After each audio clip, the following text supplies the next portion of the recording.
Hello everyone, कैसे हैं आप। आशा करती हूँ कि आप सब अच्छे होंगे और स्वस्थ होंगे और आप अपनी पढ़ाई को एंजॉय कर रहे होंगे। पिछले वीडियो में हमने पार्ट 4 तक पार्ट 4 एक्सप्लेन किया था।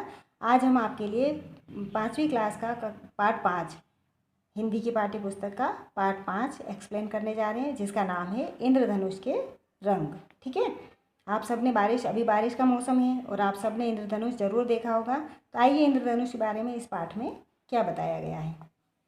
बरसात का मौसम था। विद्यालय में खेल का कालखंड चल रहा था। कालखंड यानी कालांश या पीरियड, जिसे आज हम कहते हैं। ठीक है, बरसात का समय था और स्कूल में जो है खेल का पीरियड चल रहा था। सभी बच्चे बाहर मैदान में खेल रहे थे।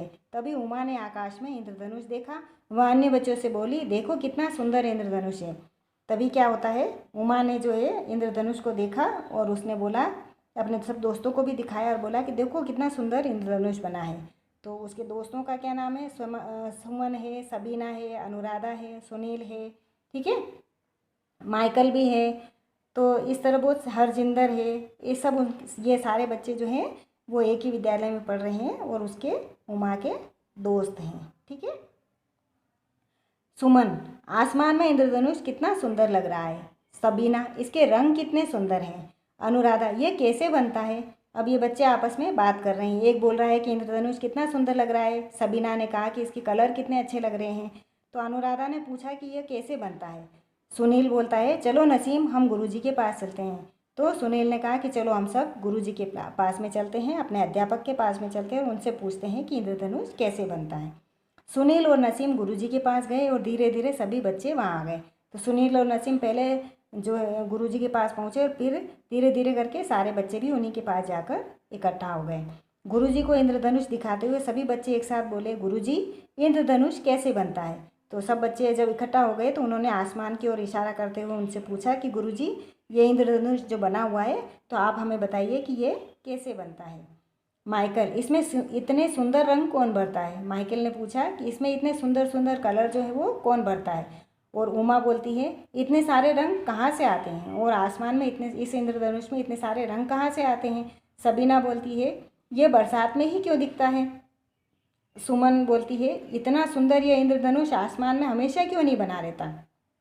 तो कुछ बच्चे बोलते हैं कि बारिश में ही क्यों दिख रहा है। कोई बोलता है कि इतने सारे रंग कहाँ से आते हैं। तो कोई पूछ रहा है कि ये हमेशा क्यों नहीं बना रहता है ना। गुरुजी बोलते हैं, रुको रुको, मैं तुम्हारे सभी प्रश्नों का उत्तर एक एक करके दूंगा। तब गुरुजी बोले कि एक एक करके मैं तुम्हारे सारे सवालों का जवाब दूंगा, थोड़ा शांत होकर बैठ जाओ। सभी बच्चे शांत होकर बैठ गए। गुरुजी फिर बोले, वर्षा ऋतु में जब नमी बढ़ जाती है तो पानी की बारीक बारीक बूंदें वायुमंडल में तैरती रहती है। बारिश के समय में जब बारिश होती है तो क्या होता है, हमारे वातावरण में नमी बढ़ जाती है और जो पानी की बारीक बारीक बूंदें होती है जो बहुत हल्की होती है वो हमें दिखाई नहीं देती है और वो जो है कहाँ तैरती है, वायुमंडल में तैरती रहती हैं। जब सूर्य की किरणें इन बूंदों से होकर गुजरती है तो प्रकाश की ये सफ़ेद किरणें थोड़ी सी मुड़ती है और 7 रंगों में विभाजित हो जाती हैं। और जब सूरज निकलता है तो सूरज की किरणें, क्योंकि वो जो बारीक बूंदें हैं वो तो वायुमंडल में तैर ही रही हैं, तो जब सूरज की किरणें होती है तो वो इनसे होकर गुजरती है, इनके अंदर से पास होती है। तो क्या होता है, ये वाइट जो रोशनी की या प्रकाश की किरणें हैं वाइट वाइट, ये थोड़ी सी अपनी जगह उससे लाइन से तिरछी होती है और जैसे ये थोड़ी सी मुड़ती है तो ये कितने रंगों में विभाजित हो जाती है या बंट जाती है, 7 रंगों में। और इन्हीं रंगों से इंद्रधनुष बनता है। और जब ये 7 रंगों में ये किरणें विभाजित हो जाती है तो हमें ये किरणें किस रूप में दिखाई देती है, इंद्रधनुष के रूप में दिखाई देती है। ठीक है, इसलिए इंद्रधनुष भी उतनी ही देर दिखाई देता है जब तक बूंदों के द्वारा प्रकाश को रंगों में बांटने की यह क्रिया चलती रहती है। और जैसे ही वातावरण में से नमी खत्म हो जाती है तो हमें इंद्रधनुष भी दिखना बंद हो जाता है। ठीक है, इसी बीच इंद्रधनुष के रंग गहरे होते गए। जैसे ये बातचीत चल रही थी तो इंद्रधनुष और भी गहरा होकर दिखने लगा था। उमा ने पूछा, गुरुजी, क्या इंद्रधनुष के इन रंगों का कोई निश्चित क्रम भी होता है। तो उमा पूछती है कि गुरुजी, क्या ये जो इंद्रधनुष के रंग हैं इनका हमेशा एक निश्चित क्रम में ही रंग दिखाई देते हैं या कभी ऊपर नीचे भी हो सकते हैं। तो गुरुजी बताते हैं, हाँ, इन रंगों का एक निश्चित क्रम होता है। उन्होंने बताया कि हाँ, ये जो रंग है ये हमेशा एक सीक्वेंस में या निश्चित क्रम में ही होते हैं। ये रंग होते हैं बैंगनी, जामुनी, नीला, हरा, पीला, नारंगी और लाल। और ये रंग कौन कौन से होते हैं, बैंगनी, जामुनी, नीला, हरा, पीला, नारंगी और लाल, और हम इन्हें बेजानीह पीनाला इस सूत्र द्वारा आसानी से याद रख सकते हैं। इसमें इन रंगों के पहले अक्षरों को लिया गया है और उन्होंने उनको समझाया बच्चों को कि इन सभी रंगों के पहले पहले अक्षर को लेकर हम एक सूत्र बना सकते हैं जिससे कि हम इंद्रधनुष के रंगों के क्रम को याद रख सकें। ठीक है। हरजिंदर ने पूछा, गुरुजी कभी कभी आकाश में एक के ऊपर एक दो इंद्रधनुष भी दिखाई देते हैं। तो उसने बोला कि कभी कभी गुरुजी हमने देखा है कि आकाश में जो है एक के ऊपर एक दो इंद्रधनुष दिख रहे होते हैं। गुरुजी बोलते हैं हाँ हाँ कभी कभी ऐसा भी होता है। तो गुरुजी ने बोला कि हाँ तुम बिल्कुल सही कह रहे हो, कभी कभी ये भी होता है। बूंदों के द्वारा प्रकाश के अलग अलग दिशाओं में मुड़ने के कारण ऐसा होता है।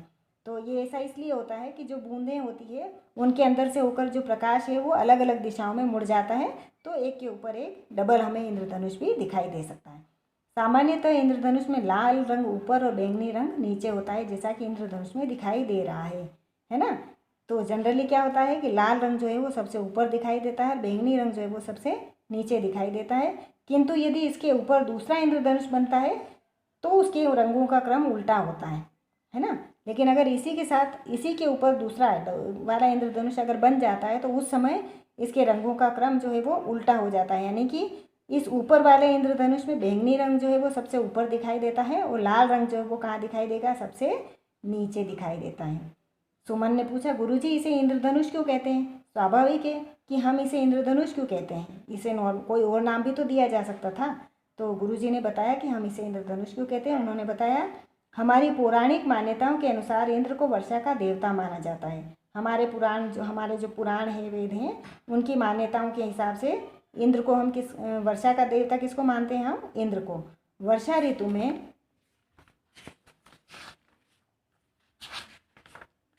पानी की बूंदों के कारण इसका निर्माण होने से तथा धनुष के आकार का होने से हम इसे इंद्रधनुष कहते हैं। और उन्होंने ये बताया कि बारिश के मौसम में, एक तो ये बारिश के मौसम में बनता है ना, पानी की बूंदों के द्वारा, और दूसरा इसका जो आकार होता है वो धनुष जैसा होता है, इसलिए हम इसको कहते हैं इंद्रधनुष। ठीक है। अनुराधा ने बोला, गुरुजी यह और भी कहीं दिख सकता है? तो उसने पूछा कि ये वर्षा ऋतु के अलावा भी और कहीं किसी दूसरी जगह पे भी हम इसको देख सकते हैं क्या?